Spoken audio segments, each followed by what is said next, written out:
Welcome. We're so glad that you're here. I'm your host, Elizabeth Prann, and this is Raising America on the Hill. Something is poisoning them, and we need to figure that out. A food fight for the ages. Experts agree obesity and chronic illness among kids is on the rise. 20% of all children here in the States are considered obese, with 1 in 3 having a chronic illness.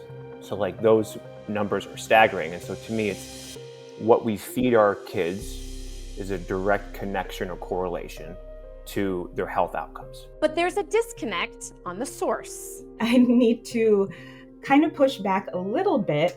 With all respect, there's no such thing as dirty food unless you've dropped your vegetable in the dirt. The MAHA movement is colliding with what our kids are eating every day in the public school system. And there's 30 million of them. The federal government sets the minimum nutrition standards for what we see at public schools, but the states have a say too. And ultimately, it comes down to the districts. They pick the vendors. We have 10,000 ingredients in our food in this country because FDA employs a standard called the GRAS standard and looks at any new chemical as innocent until proven guilty. In Europe, they have 400 ingredients in their foods. In this episode, we're going to start with the facts. Why are states enforcing laws or signing executive orders to eliminate processed foods and food dyes from school lunches? We're talking Tennessee, West Virginia, Virginia, Utah, Texas, Arizona, among others. A seasoned journalist joins us who's been covering the industry for years. Actually still do not have added sugars limits for school meals. Parents, I think, often are like, oh, what's being served? Why is it this way? And I think if you really zoom out, the reason school meals look the way they do is because we have tried to feed the maximum number of children for the minimum amount of money. And the MAHA movement does not always fall up and down party lines, especially when it comes to what we are eating. So our panel will discuss, are there too many cooks in the kitchen when it comes to what our kids are eating? Or are there not enough?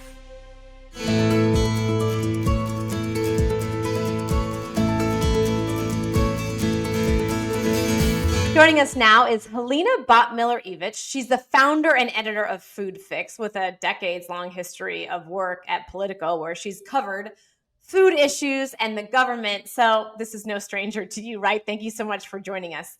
Let's get right to it. The federal government has been helping with school lunches since 1946, right? This is nothing new. But we've seen a lot of iterations of how our kids are eating in public schools, and there's 30 million of them, right? We've seen the Obama administration try to make changes. We've seen the Biden administration, and now we're in the middle of the MAHA movement, right? Tell me just your observations out of the gate. Yeah, it's such an interesting moment because I think we're actually talking about food policy in a way that we haven't. I covered the Michelle Obama era, and the Obama administration really tried to put food policy front and center. As you mentioned, they tried to improve, or they actually did improve the standards, the nutrition standards for school meals, but it really wasn't this mainstream national conversation, which we're seeing now. We are at a moment now where we're wondering what the MAHA attention and movement will actually mean for the regulations that govern the school meals. So all of the food that's served to these 30 million kids is governed by the federal rules. And so if we want to change the food that's served to kids, which MAHA absolutely does, they're going to need to change the rules. And I think that's now where we're looking to see what changes might actually be coming. Easier said than done, right? I mean, that is so true. Yeah. Even with the Biden administration, you saw an effort to reduce added sugars, but they didn't take out flavored milk. And I bring up flavored milk almost every conversation. The dairy lobby is very powerful. Yes. That's what I'm saying as a parent. Do they know that their children, they think they're getting milk at school? They're actually probably getting strawberry milk. When my son told me, I said, why don't you just drink milk? When have you had strawberry milk? Why do we have strawberry milk? So there's a lot to unpack there, but we do know that kids will drink more milk if it's flavored. So chocolate milk, strawberry milk. So there's that. And there are a lot of kids who just, aren't getting proper nutrition. And so the dairy industry is quick to argue that flavored milks lead to more, nutrients getting in kids. But the folks who are really worried about sugar content have long argued that we just shouldn't have flavored milks. We actually still do not have added sugars limits for school meals. The whole meals are still not limited. The Biden administration for the first time set added sugars limits, but those are slowly phasing in. And we right now only have sugar limits on a couple of different products for this school year. So it has been a really slow process. And parents, I think, often are like, oh, what's being served? Why is it this way? And I think if you really zoom out, the reason school meals look the way they do is because we have tried to feed the maximum number of children for like the minimum amount of money over time. Like it's like a daily miracle that we serve 30 million kids school meals and, millions of kids school breakfast as well. But we do it for it's like $4 a meal. And that's going to include all the labor, all the overhead costs, so it's like it would be hard for you and I to pack a really healthy meal that has protein, fruit, vegetable, grain, and dairy for like $2-3. Like that's really hard to do. So the fact that they do that is kind of miraculous, but there is a lot of processed food in school meals. And I think that's one of the questions that a lot of the MAHA folks are raising is like, why are these meals so processed? Well, if you're going to serve that many kids for just a couple bucks a pop and not a lot of labor to scratch cook, some schools don't even have kitchens, that's what you end up with. So I think that's the easiest way to understand why the program looks the way it does. But I understand a lot of parents are asking more questions now. So a lot of parents, you've been asking questions for well over 10 years. So I think what is most mind-blowing to you? So for example, and I shared this story with the parents that you'll hear from in this episode, I dropped my kids off at school. I did already feed them breakfast. That is a luxury. I don't take it for granted. I understand that. I was able to feed them some protein, but I was walking the hallways and there was a number of children that had gotten the lunches that are provided, and there was Pop-Tarts and chocolate milk and Fruit Loops and Honey Nut Cheerios. All of it looked delicious. I wouldn't say ahead of a 6 to 7 hour school day that it was best for the kindergarten student sitting next to my kindergartner when they're expected to learn and stay still. So what was most mind-blowing to you when you started? You've been covering this forever. Mm-hmm. Well, my sister's a teacher in a public school, and she often complains about the breakfast because they're not, like you said, more satiating. Like anytime there's a little bit of protein in those breakfasts, my sister's like, yes, my kids are going to do better today, because if you just have a little bit of cereal and like an orange juice or something, which is pretty common, it's just not that filling, and I think the standards for breakfast are something that a lot of parents have issues with. But on the other hand, as you mentioned, it's like really important that kids get breakfast. So the fact that we have free breakfast offered in schools, it is obviously better to eat something versus, coming to school or starting the school day hungry. So it's one of those hard policy issues where I think we haven't gotten to the point where a lot of parents are demanding that we spend more money on school meals, because you could make breakfast and lunch look a lot different.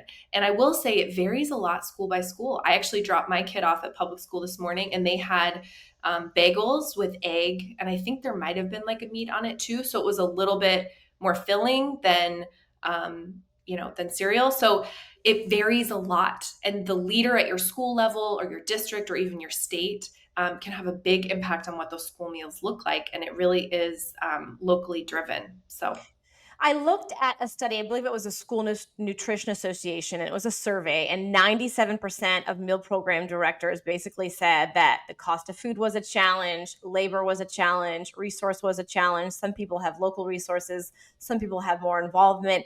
So it's really not, like you said, it's certainly not level. There's no level playing field. Mm-hmm. So how do we level that playing field and then cut through some of the regulation in all the years that you've covered this? Yeah. So I think one of the things that I've come to realize covering this program, and I ate school lunches growing up.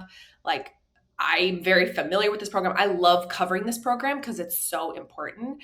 I think the thing that my biggest takeaway is that we absolutely could be serving scratch cooked, locally produced food. We could be doing, much more food education, garden curriculum. We could be doing all these things if we decided it was important. Like if Congress tomorrow was like, we want school meals to look a different way, they would have to spend more money, create rules and standards to govern the program. And this is all something that's doable, but it's just not something that Congress has decided is a priority. Congress has been really, really not willing to spend more money on this program. And okay, but do you see that changing with this movement?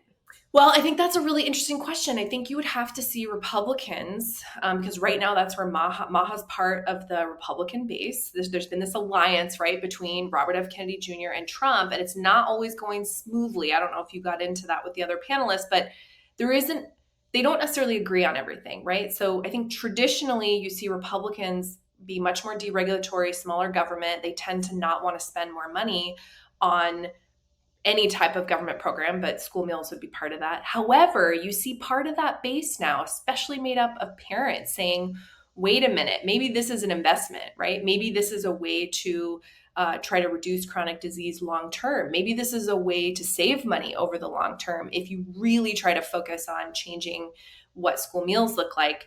But there's just no way to do that without spending more money. And I think that's where kind of the reality check comes in for me. If MAHA is serious about this, if Republicans want to make this a priority, or Democrats, they're going to have to spend more money. And I think that's where parents, are probably going to have to speak up on these issues and make, if they are going to become a political issue that people vote on. You know what's so mind-blowing to me is that there's this sector of the MAHA movement that doesn't fall up and down party lines. So very, very Totally. liberal Yeah. parents. And so then how do you get down to the semantics of changing the law when you have moms and parents out there who support the MAHA movement, but they don't support the administration, which I think is fascinating. Yeah. It is not, you are so right. It's not like a binary partisan thing. And one of the things I think so interesting about MAHA is that it is the MAHA itself is much more popular with Republicans versus Democrats, no question. But the ideas like banning processed food from school meals, that polls like 65, 70% approval for both Republicans and Democrats. There's not a lot of issues where you get that level of agreement. Even things like regulating pesticides more, other things like mandating nutrition education in federally funded medical schools. Like some of the food ideas within MAHA are super popular according to polling that we've seen. And it's not partisan at all. Like it doesn't really break down by party line. It does change, I have to say, when you look at some of the other issues, vaccines, fluoride in the water, raw milk, some of these other issues, much more polarizing, not as popular, but the food stuff is kind of a political home run in terms of what we've seen with polling. When you talk about spending more money and changing regulation, but then I also see polling where schools are throwing out like 20 to 30% of the food that they're providing. The food waste is unreal. So I know we had this conversation covering government. You and I have been covering government between the two of us for probably 3 to 4 decades. Yeah. Is that then how do you change the regulation, cut through the red tape when there's so much waste? Yeah. And I do think that the regulations are way too complicated. It's basically like binders and binders of rules. And it's actually important to mention, and I should have mentioned this earlier, when you were talking about like the brands that you saw at breakfast, the Pop-Tarts, the cereal, almost all of those foods that are in schools are actually reformulated to maybe have slightly more whole grain or have less sugar. So you actually can't buy the type of cereal that kids get in school. Now, that doesn't mean that it's going to be super satiating because, we talked about maybe the lack of protein or how well-rounded is that breakfast, but the foods are actually different because they are formulated to meet these very, very rigid rules for the school meals program. And so that's one thing that's kind of interesting. Like if you ever get a chance, the School Nutrition Association, which is where all the lunch ladies and gentlemen go every year, they have this big trade show, and you can actually see there's this whole other food system that's like totally created just for schools. You can get reduced fat Doritos and all of the lower sodium pizza and all of these things that you actually can't buy in the stores. So there's this whole, world that caters to those regulations. They could absolutely be simpler. Like they could be simpler. They could give schools more money. There's a lot of different ways that you could do it. We don't have to keep doing it the way we're doing it, but changing those is really hard. We probably all remember when Michelle Obama did more whole grains, more fruits and vegetables. There were people on social media going, "Thanks, Michelle," and they were not happy. So it's not an easy thing to do. You're entering the public school system. You're having conversations with parents.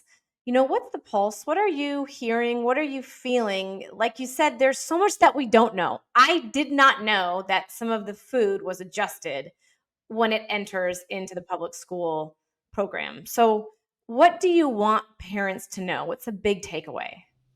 I think school meals are a lot better than they used to be. I think that's like very clear. From when I was getting school meals, we have way more fruits and vegetables. We have more whole grains. Like overall, the meals are better. But I also think it's fair for parents to ask questions of their local, their school meal director at their school. If there's certain things you think your kids might like to try, they could do, like food tastings at their school. There's a lot of ways that parents can get involved with their school meals programs and um, ask questions about what's in the food. I think that's all fair game because we're feeding our kids and it's part of the day, just like you might ask questions about reading or math or anything. It's part of the school day. And I think maybe we need to start looking at school meals the same way. Yeah, and I think one of my biggest takeaways from the conversation that we had with parents is that don't be shy in investing in those conversations Yeah. because you also don't know what the school will cater to, right? If you say, hey, I noticed this, there can be changes at a local level. We say all politics is local. I mean, that comes down to the very minutia, right? Mm-hmm. So Mm-hmm. I'm so grateful that you joined us today. Again, congratulations on your kindergartner. And I think we'll certainly have you back because the conversation is continuing. We're watching, as I mentioned, the intersection of the MAHA movement and then really so many sectors of government, including what our kids are eating. So I'm grateful for you. Thank you for joining us. Happy to be here anytime. Thank you both for joining us. So I'll do a little bit of an introduction here. We have Dr. Kolby Ourada. He's the doctor for Haven Holistic. And we have Kavin Senapathy. She is a science and a health writer, author of Progressive Parent, and a parent of two. And Dr. Kolby, you are expecting your first child. So we are coming here as parents, as future parents in this safe space as we talk about really an intersection that we've been witnessing long before the administration. So Kavin, I want to start with you. We are seeing a movement, this MAHA movement, but you and I talked off camera. This is not necessarily something that's new. You've seen this for some time.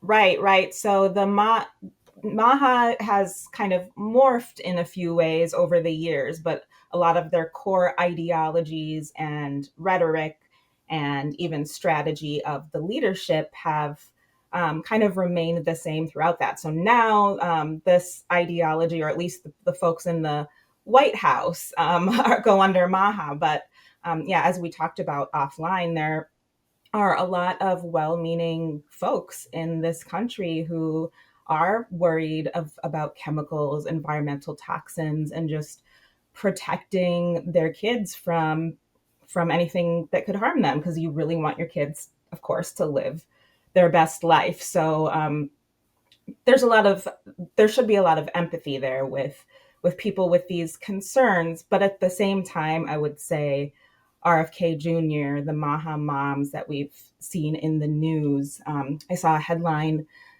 asking something about asking how these Democratic moms moved to MAHA. And again, it hasn't been surprising. And some of those more prominent folks in MAHA, I would say, are causing and have been causing real harm. Dr. Kolby, one of the avenues that we wanted to stay in was when we talk about what our kids are eating, specifically, we're going back to school, right? There's about 30 million kids that participate in these K through 12. Some of them are supplemental lunches, so they're free. There's, like I mentioned, 30 million kids are eating breakfast and or lunch at school. It's been a hot potato. We've seen it in the Biden administration, and now it is another hot potato, this huge effort to clean up some of these lunches. Why is it so important? Why do we care about what they're eating every day? Yeah, I would say that's why, to me, it's at times a bit confusing, because I don't think that this should potentially be a political conversation. And I think anybody really wants all of our children to be healthy and to succeed in life. And so it doesn't matter if you're on the right or the left, if you're part of the MAHA crew or not. What I would say is that all of us want the same outcome, and that's for our children to be happy and healthy. And so from my perspective, if we kind of just take one step back, would be that currently 20% of all children here in the States are considered obese, with 1 in 3 having a chronic illness. So those numbers are staggering. And so to me, it's what we feed our kids is a direct connection or correlation to their health outcomes. And so if we're all striving for the same things, it's like at the very least, we can start with those 30 million kids. How do we not feed them common poisons that are oftentimes found in our food supply? And you can start small, you can increase from there. But I think if we're all striving for the same outcome, being at least aware of the toxins that are in our food supply and not exposing them to as much as we can to our children would be a first step. So we've seen we have states rather, that are enforcing laws or signing executive orders. So I have a list here. This is broad, right? So you've got Tennessee, Virginia, Utah, West Virginia, Texas, Arizona, among others, that are trying to get certain dyes and processed foods out of lunches. But I want to toss this to you, Kavin, because it's not quite that simple, right? So you have advocacy groups like Moms for Liberty who are saying we need to remove all junk food. But then you have parents and advocates who worry about the resources for all the kids across the United States to get all of these lunches cleaned up. It might be easier for some than others, right? Right. I think there's just so many more layers to this than people understand. Excuse me. And I think it's important for parents, especially, to get this, and that is that these food additives that of concern, many of them are treated as one umbrella thing. These are chemicals, these are bad additives. We need to get all of them out. And that's what makes food clean and safe. And I think when it comes to the health of children, it's really far more important. Like, I personally, as a parent, like, I sometimes eat convenience foods, and I have this protein bar right here, peanut butter protein bar, and it has like high fructose corn syrup. I'm sure I'm not reading all the other ingredients, but I guess to say it briefly, what we really need to be worrying about is access to fruits and vegetables and nutritious foods, and foods that provide all of the nutrients that that experts recommend. The concern to me as a parent and as a science writer who has interviewed slew of scientists and doctors and other folks who just care about kids, I gotta say, I'm just food dye is not at the top of my list of worries. I saw a clip where a MAHA mom by the name of Vani Hari was next to RFK Jr., and they show the Fruit Loops in the US and the Fruit Loops from Europe, and the US ones are more brightly colored. And they compare it to cocaine, which is a preposterous comparison. So to me, really what matters for people's health is access to health promoting things that we know promote health: green spaces, access to healthcare, transportation, and yeah, I could go on and on, but I just think that the focus is not where it needs to be. Okay, Dr. Kolby, your response to that, because what I'm hearing, and I could be wrong, is that it's much deeper, right? So if we clean up some of the dyes in schools' lunches, are we talking about the fact that when they get to school, they're offered, and I know I took my kids to school this morning. I fed them before they went, full disclosure. But when I was walking through the hallways, I saw multiple kids, and they had either a Pop-Tart, strawberry or chocolate milk, and a bowl of cereal. I don't know much. But I know that there's not a lot of protein, and that's going to spike their blood sugar, and that's basic knowledge.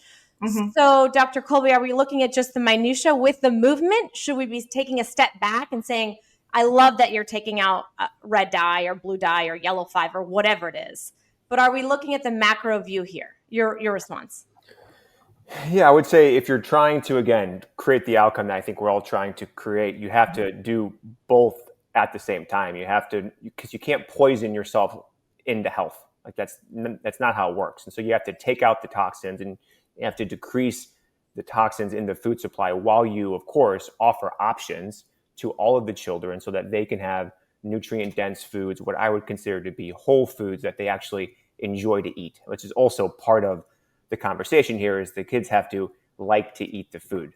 And so I think there is a two-way street per se about how we can offer these children more options that aren't ultra processed foods, while at the same time, while we have more options for them, that inherently would decrease the amount of toxins or additives, whatever terminology that you want to use there, that the children are consuming. Because now we've seen, in terms of like the scientific understanding, that the dyes, for example, that are used in some of the ultra processed foods are associated with ADHD.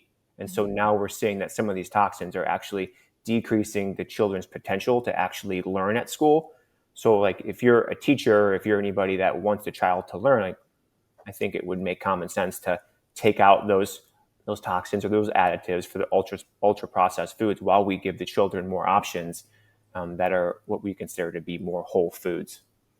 But it's tricky, right? Because Kavin, if you look at the way that these are funded, right? So the USDA sets the guidelines, right? We know that. States and school districts are allowed to implement additional nutritional requirements, but there's a reimbursement at play here, right? I mean, states and districts will do their best to meet it, but ultimately it comes down to the state and local level. So is there participation there, right? I mean, it's complicated.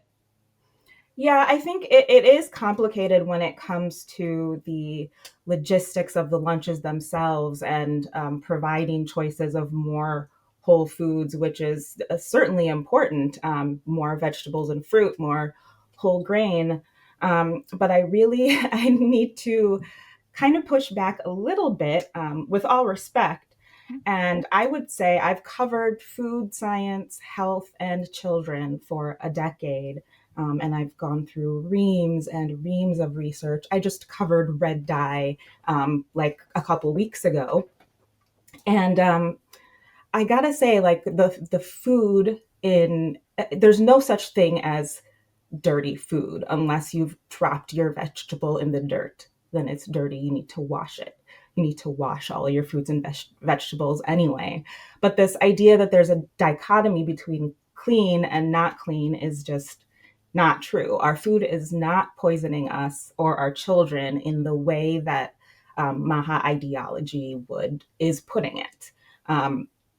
What's the problem is, yes, that there's too much added sugar, there's too much sodium. These types of things are valid concerns about about the food, and yeah, I would not prefer a Pop-Tart or chips for a snack over like something with more nutrients. But I mean, whether or not there are synthetic additives in food has no bearing on how good the foods are for kids and for people.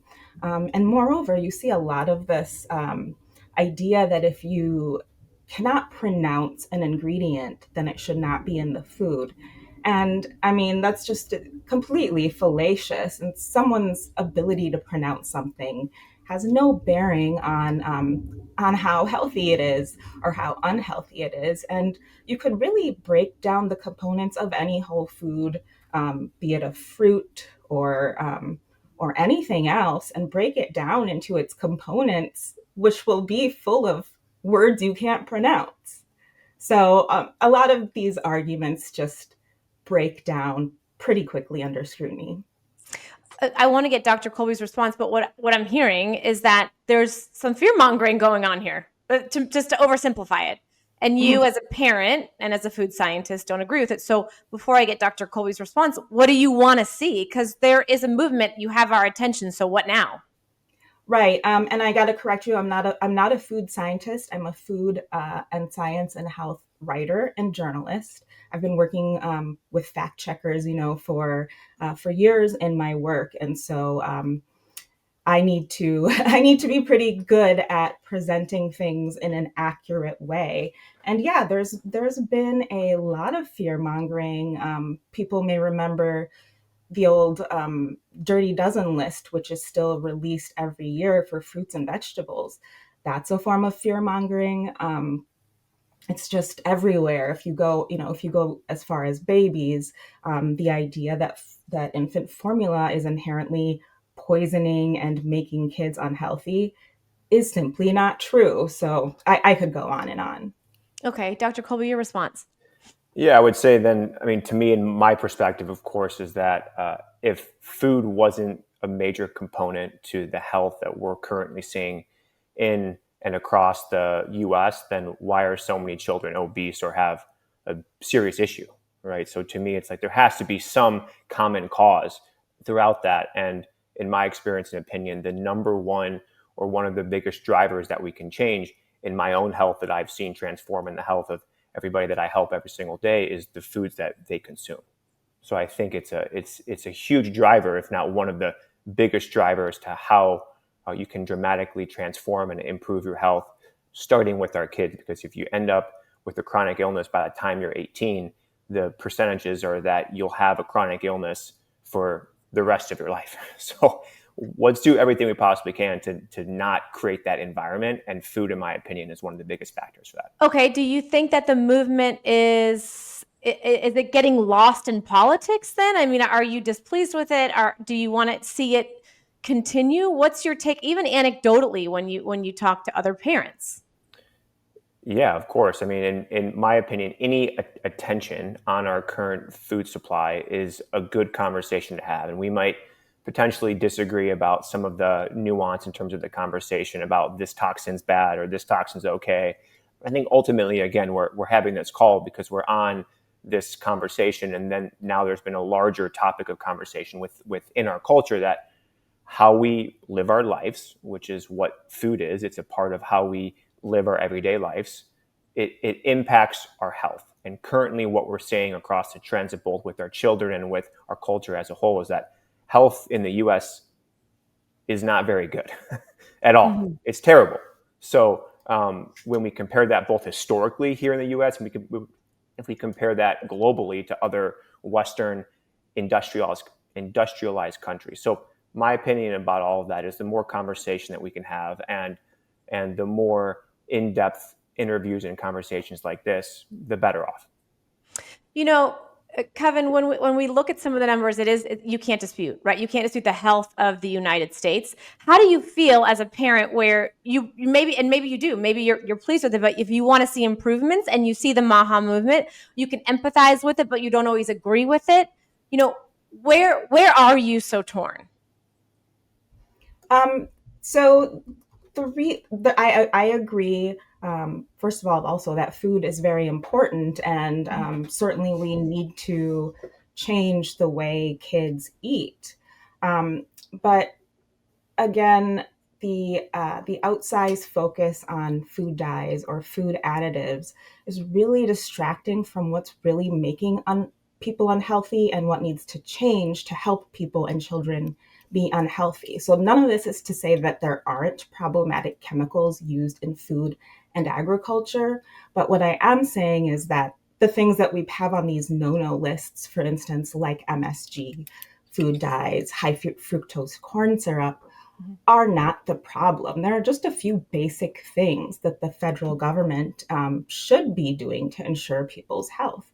And that's, again, access to healthcare, access to nutritious food, including fruits and vegetables, real support for parents, like affordable or free daycare, school meals provided to everyone, and understanding the fact that really to make children healthy requires promoting health throughout the life cycle, of all human beings, because a kid's well-being depends on their cumulative conditions, not just present conditions, and what happens to, say, their grandparent also affects the child. And this sort of protection and access to all of these health promoting things has to include all human beings, including the most vulnerable. So it's kind of definitely, I think we can all agree that we shouldn't be throwing people under the bus who have so-called pre-existing conditions or who are metabolically unhealthy. For instance, if people with pre-existing conditions or disabilities are suffering disproportionately from, say, an infectious disease, that's not an excuse to say, like, okay, well, we're pretty much okay, except for those people. So, yeah, again, it's just the things that need to happen to promote kids' health, including when it comes to food, are just not the things that this movement seems to be largely focused on. And that's, again, I was at the White House, RFK Jr., and the mom next to him holding up Fruit Loops as if this is the problem, as if we're giving kids cocaine, and they used the word cocaine, and that's preposterous. Okay, so what I'm hearing from you is that it's just part of it, right? It's part of a much larger systemic problem. So, in respect to both your times, Dr. Kolby, I want to give you the last word in the sense that then what moving forward? Because what I hear is that we need more investment. We need more investment, more time. And I'm just going to go on the assumption that when I walked the halls of my public school this morning, and it's a great public school, I'm grateful that I can send my kids there, is that maybe their parents were really busy and they didn't have the time to feed them breakfast. And so this is what they were offered, right? I want to kind of get back to where we started and get Dr. Kolby's response because, then we need the investment of parents. How can they do that? Dr. Kolby? Yeah, I think that's a really good perspective in terms of that. Like, how do we actually invest and what type of investment are we asking locally and on a global scale for these type of interventions that we can actually offer our children that most nutritious and nutrient dense foods possible. So I personally feel, and in my own health and life and my own family, I feel that it starts at home, meaning like as much as you can, whatever that means in your own path and your own walk, is that you have to lead by example. And so that's always what I'm striving to do with my own family, is lead by example. And hopefully that emulates throughout. But the investment, in my opinion, would be the conversation about what do we allow and what do we not allow for schools, considering it is federally funded in terms of some of these lunch programs. Is that, in my perspective, the conversation is like, well, let's at least at the very least understand, well, what toxins or poisons should we not have all of our children consume? I'm sure we could come up with at least 5 to 10 that are like pretty significant toxins. And at the very least, let's not allow our tax money, our hard-earned money, to pay for those toxins in the food supply. All right. Well, I am so grateful for both of you joining me today. It's an important conversation. Of course, I respect your time, and I wanted to keep it right around 20 minutes. But of course, I think it's something that we'll be talking about really for months to come. So I hope that you both join us again. Thank you so much.